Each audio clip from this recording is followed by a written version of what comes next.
Ayan na, nilagay ko na yung sayote.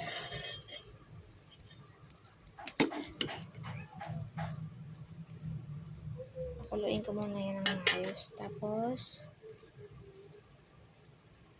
pag malambot na yung gulay, lalagay ko na yung talbos ng sili. Check na natin kung malambot na yung sayote. Tapos, lalagay na natin yung dahon ng sili.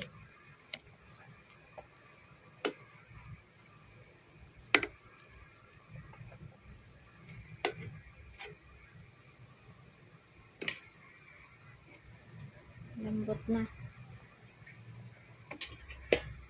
Lagay ko na yung dahon ng sili.